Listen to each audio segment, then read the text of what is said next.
All right, happy Juneteenth. Let's chill out. Let's figure out how servers work. Bit of background. The stuff that I used to work at AWS were all custom made, right? They didn't really have a lot of the off-the-shelf Hewlett-Packard Enterprise Pro Leon Gen 10s. They had like custom-made shit from Quanta Computer and all these other vendors that would just throw in a custom motherboard and and Xeon chips and AMD shit and everything was like handpicked by hardware engineers. Um, it wasn't really like pre-made stuff, but their core philosophy is I want this server to be replaceable by any server within my data center. And if you really think about that, this is gonna become important later, right?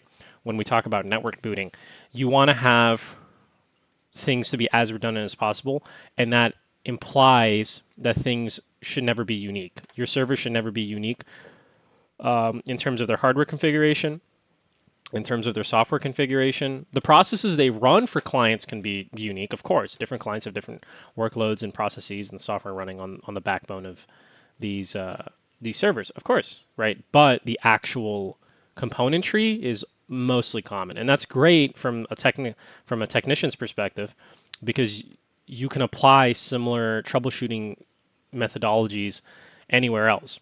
I have this image of a one unit generic server here to kind of illustrate an example. We can kind of divide this server in half. This is the drive enclosures and fans, and this is the actual thinky bits that we would most likely work on. You have your RAM sticks, you have your CPUs, you have your motherboard, you have PCIe risers, which would then enable a network interface card to be added to the system. Most of the time, an image is not being loaded. Am I getting ahead of myself? Okay. Do you remember that aspect of uniqueness? I'll just talk about it now, right? Let's look at our framework. Okay, let's look at our framework. What does a server need to do for it to be usable? Or what does a server need to do, like if you have a ticket that says can't boot, right? What does that even mean?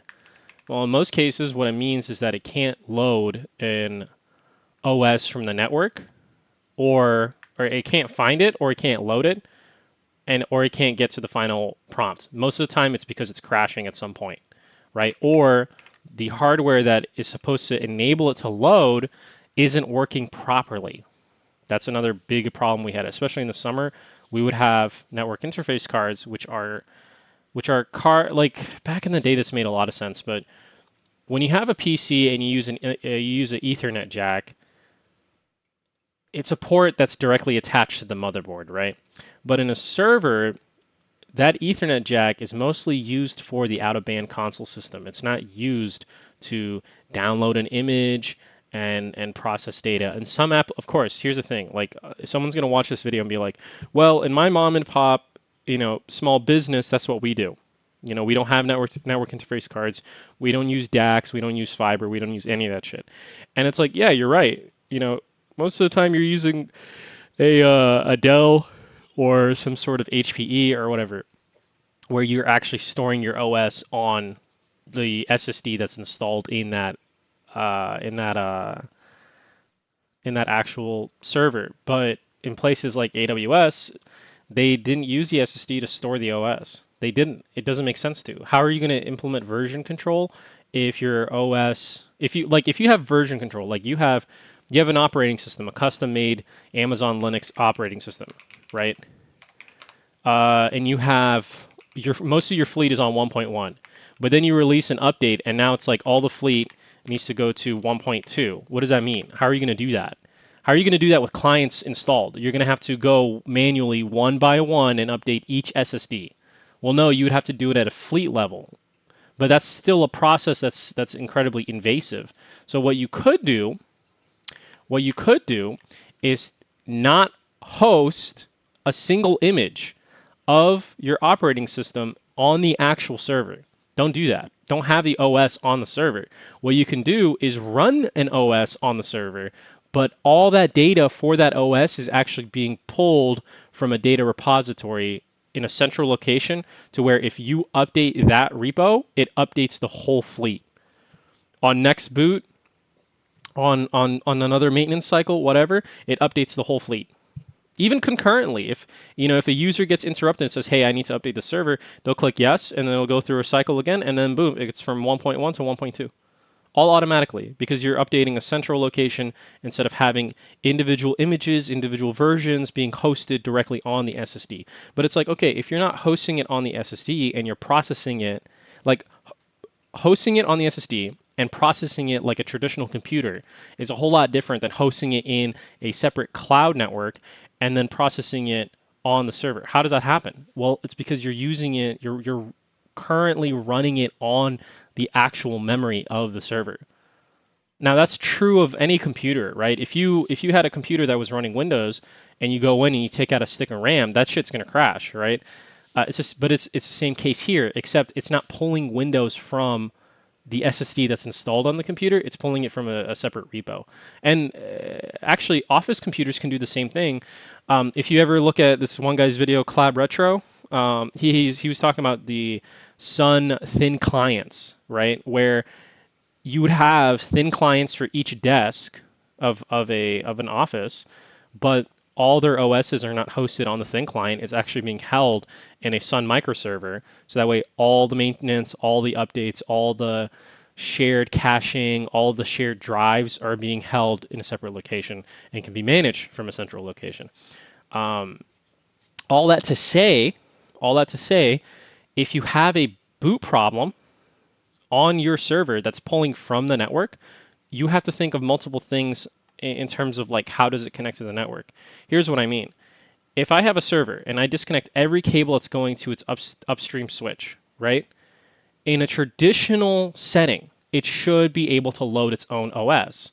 However, if that server is expecting to pull that OS from the network, that means that it needs to have a proper connection to the network. So you could have a bad uh, if the server is using fiber to pull data from the switch, if you have bad fiber, that can cause it not to boot. Isn't that crazy to think about? If you have a bad DAC or direct attached copper cable, that can cause it not to boot. If the port on the switch is bad, that can cause your server not to boot. I've seen crazy shit like that happen before. Now, most of the time, it's actually an issue within the server itself. You could have a bad network interface card. These cards usually would run really hot. Um, Especially in the summer, they would explode within the servers themselves. And if you have a NIC that's bad, you basically have a process like this, right? So you have, I think I have the example here. Here we are. So I have the stages till CloudForge. CloudForge is just what we're going to call our image or our OS that we're currently going to run, right? You can have power and it's solid. Flashing, you have a warning, go look at your manual, or most of the time, if you have bad flashing power, it's actually due to the fact that you have a bad DIM within the server. Good luck finding that shit. Actually, it's easier to find a bad DIM causing no power than it is to find a bad DIM causing it to crash. And I'll go into that later. And that's mostly because of time. You know what I mean? When you take the lid off, take a couple DIMMs out and put the lid back on and plug the host in, you'll know immediately if it's solid or still flashing, right? Therefore, you need to continue your test. But with a boot, you have to then plug the cable back in, which sometimes means you have to put it back on the rack, um, and then wait and hope to God that it like if it crashes 10 minutes into the boot, you have to hope to God that it passes what's it called? It crashes beyond the boot, and then it's like, okay, well, which one of my sticks of RAM in my hand is the bad one, or do I have multiple? Who knows, right? So let's go back to my earlier point. Um, you have power that's solid, post and BIOS, obviously. If you don't know what if you don't know what power on self test is, or UFI, or the BIOS stage of a boot process, go look into that. Sometimes you'll have error codes appear on post, and what I used to do is I use the internal wiki services to look up, like, yes, if you Google this is what it means, but what does it mean in the context of what the community has seen before? You feel me? God, I got some memorized. It's like ED means a bad nick, or like A9 means bad memory, or some crazy shit, But it's like I never put that to memory. I just used the reference guide. Or sometimes it'll just go through post and then immediately crash. You never know what that means. It could be any bad component on server itself. This is all a giant tangent on boot, by the way. I have to still go back to the basics of like, okay, I have an issue. I need to compartmentalize and separate what's going on. So post and BIOS goes through, then you go to PXE, which is how we're pulling the operating system from the network, right? If it passes, great. It'll go to try and load an image, right? If it doesn't pass, typically it'll give you an error message, or it'll say something like uh, image not found, network not found, and sometimes traditionally, if I saw that message, it means two things. One, it's not connected to the switch. There's something upstream that's an issue, and by upstream, I literally mean the cable that connects the server's NIC to the switch that it pulls the data from, or it's a bad network interface card, which is more than likely the issue. Actually, we used to replace so many of those fucking things in the summer. It was insane. They actually ran out for the region for a good bit of time. It was bonkers, dude. Those things would cook themselves. So if you have a PXE error or a PXE code, sometimes I don't know if this is true anywhere else, but PXE was actually held on a chip. Like the process for PXE was held on a chip on the NICs. So if that's true, then that means, okay, well, if I have a bad PXE condition, it might just be an issue with the NIC. Who knows? Let's go check that kind of shit out, right? If it's not the NIC, here's the thing, and this is true. If it passes PXE, most of the time, it's not the NIC. So if it crashes when you're loading an image, I immediately think of two things. One, it's thermal throttling because there's no paste on the CPUs, or the paste on the CPUs is old and has been cooked. I'm not kidding. Like this was a semi-prevalent issue on a fleet this big. You see a lot of shit in big data centers and big fleets. You see a lot of crazy shit. You hear a lot of crazy shit. It's wild. Or the reason why it's crashing is due to a poisoned DIMM, and this is the worst. This is the worst because you might say, oh, that's easy on a server like this, right? Where you only have 4 DIMMs to find out. But what if you have multiple, like an HPE probably on Gen 10? This probably has like 24 DIMMs. How are you going to figure that out? And this is where we kind of have this is the fucking golden like approach of establishing a baseline or minimum configuration and then building up to that, right? So if I have, and it got to the point where like if I see a certain error on my terminal, I would either know it's going to be a fun time in terms of like I just have to replace one component and I know exactly what it is, or it's going to be a bitch. Like it's going to suck to deal with. Uh, and then I would pass those tickets to my juniors. No, I'm kidding. But let's look at it this way, right? So OS has been loaded, success parameter. Yeah, load OS, and then the success parameter from your perspective as the tech that's plugged into it is going to be a command prompt, right? You're not going to get a command prompt if you don't have a image, or at least a temporary image to interact within the server, right? So let's erase that real quick and then pull this right here. So, okay, this is simplified, right? We're ignoring the NICs. We're ignoring any sort of crazy network interface card, shit like that. We're assuming that we're at a stage where, why did I erase that actually? Now that I think about that, I can just save it. Probably will save it. We're assuming that we're in a stage past PXE, right? We're in a stage that's past PXE. We're not suspicious of the network interface card anymore.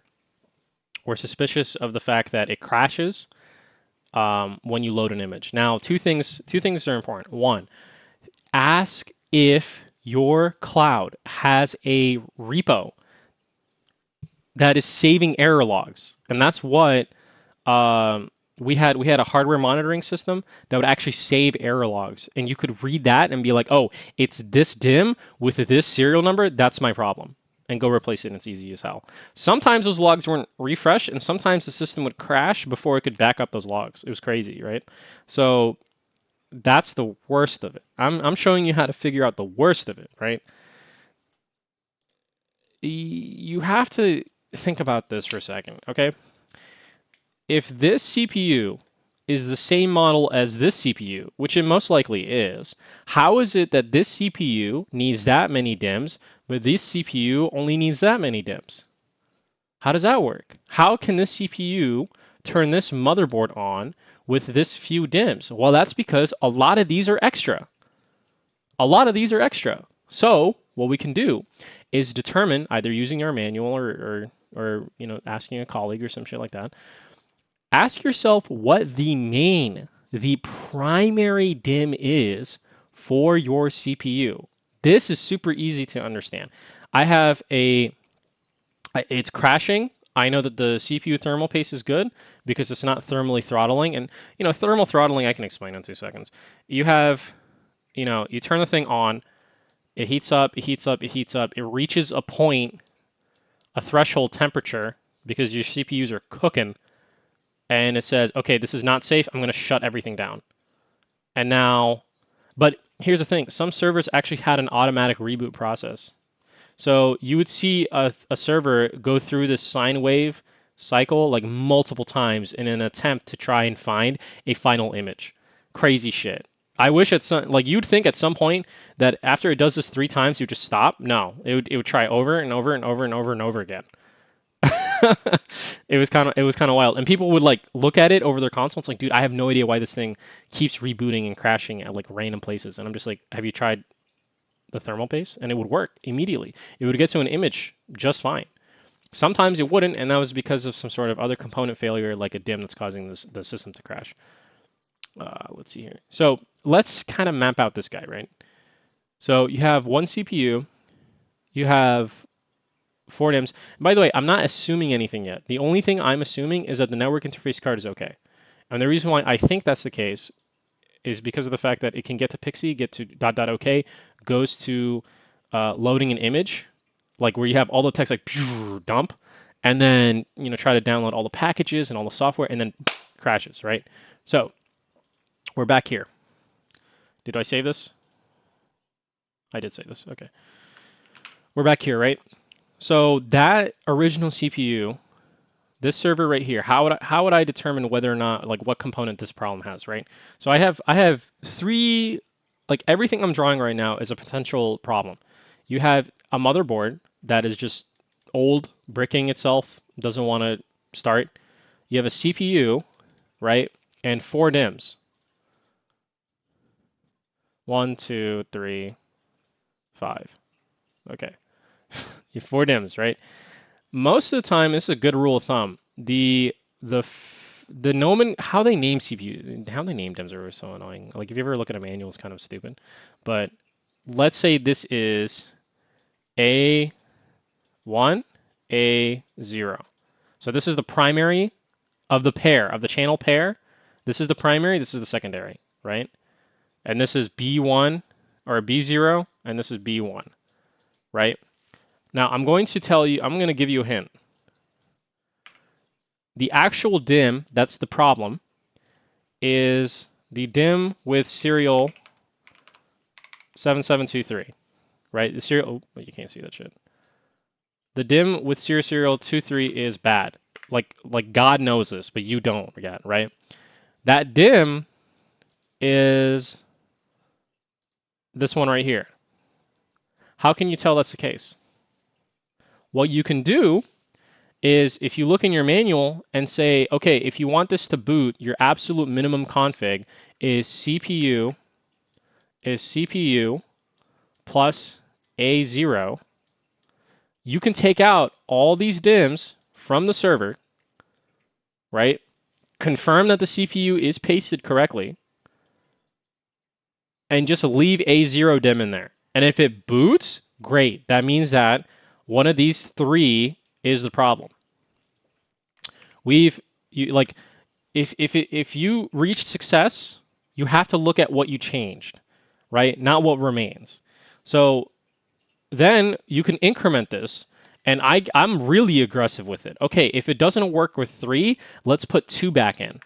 So, oh, God. Okay.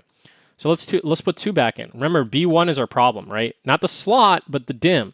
let's take A1 out of the equation and put B1 and B2 B0 back in, right? So now I have A0 because I need it, B1 and B0. What's going to happen? Is it going to boot? No, it's not going to boot. Now I know that it's one of these guys. You feel me? And then I just have to take a gamble and I just put B0 in, right? And leave this guy out, of the server, put the lid back on, power back on, see if it goes through the boot process. And if it boots, great. That means B0 is a problem. I order a replacement, I put the replacement back in, I confirm that it boots, and then I'm done with my ticket. If my ticket was boot, that's important to think too. Like how is your ticket, how is your server relating to the ticketing system? If you have a server, and okay, this is really fucking funny. We would have tickets, right? That says, okay, the console system. If I remember explaining the console system to a buddy of mine here. Remember, like I said, you have the NIC, and then you have 2 ports. You have one for out-of-band management for console. This is, you being able to log in and SSH into it, and then you had a NIC, which has all your customer traffic and data and processing going through there, and it also downloads an image, right? It downloads an OS through here, right? You would have a ticket that says that the NIC, the console system, for whatever reason, is down. It could be an unplugged cable. It could be a bad port. Most of the time it was a bad port, which means you have to replace the whole fucking motherboard, right? So there were people out there that would fix the console problem and then immediately close the ticket. Could that server boot? Who knows? Could that server, is that server dim crashing? Who knows? But they knew that the system would accept that ticket as closed if it met its success parameter. And that success parameter was get my console working. Now, that was a huge point of discussion between like AWS and upper management and technicians, where it's like, hey, like the ticket asked me for console. I'm not going to spend 4 hours trying to get everything top shape when I'm only getting one ticket for the issue that it's specifically requesting, right? And that's reasonable to me, in my opinion, because it's like, you're just going to dump yourself in a whole rabbit hole and waste a lot of your time, and your metrics are going to look terrible because you want to polish every screw and make sure that everything is tip-top shape. The best thing that you honestly could do is close that ticket and make it recut a new one for a separate issue. So that way you or a different tech can actually get full credit for each problem that the server has. But they didn't see it like that. They're saying, you're wasting time trying to return it back to the fleet. Automation is going to have to catch these errors, and if it doesn't catch these errors, then a customer gets a bad experience, and that's reasonable too. It's a yin and yang sort of balance, right? Let's see here. What else can I think of? I don't have a lot of time. So this is one CPU, one set of DIMMs, but this mentality, as you can imagine, can also be brought into a double CPU, multiple DIMM scenario. You have to find out which is the primary DIMM for each CPU. And so I had 2 states of config. I called it convenient minimum configuration, where it's 2 CPUs and their primary DIMMs, and absolute or true minimum configuration, which is the CPU that you need for this thing to turn on, which was only one of them. They called it CPUs. Most of the time it was CPU 0, right? And the primary DIMM of CPU 0. Now, why do I call it convenient and true? Because I don't want to take out a CPU if I don't want to. Like it takes a lot of time to and you have an added risk of exposing those pins to the air and environment. You never know what's going to fall in. You never know if these pins are going to be bent. I mean, if you're really slick with it, it's not going to be a problem. But again, it's a risk that not everyone has to take, right?